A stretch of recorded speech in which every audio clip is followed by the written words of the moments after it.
वक्त पर तो पहुंच जाएंगे ना? पहुंच तो जाएंगे, लेकिन अगर थोड़ी और देर की ना तो नहीं पहुंच पाएंगे। ठीक है, मैं तैयार हूँ। सब चीजें ले ली है ना? अरे हाँ भाई, ले ली है और 40 बार चेक भी कर चुका हूँ मैं। चलो अब। अच्छा ठीक है।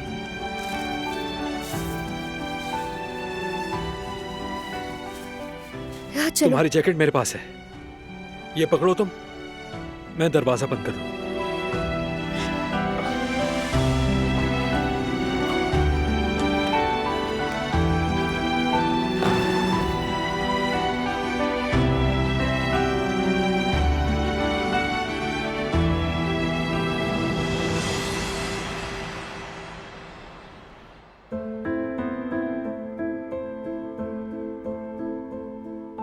क्या मैं बहुत गुनाहगार हूं जवेरिया?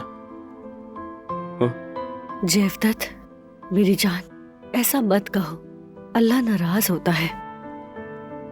ठीक है, मैं नहीं कर रहा, नहीं करता खुदा को नाराज, लेकिन दिल बहुत दुखता है जवेरिया, मुझे समझ नहीं आता कुछ भी।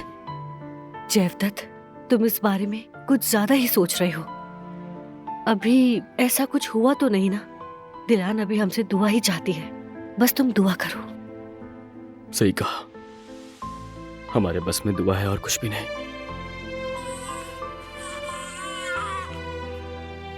दिलान उठ गई है, मैं उसे देखती हूँ जाकर। ठीक है।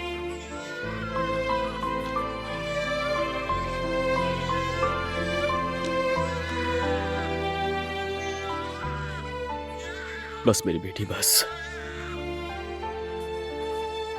लगता है तुम्हें भी पुप्पो का दर्द महसूस हो गया।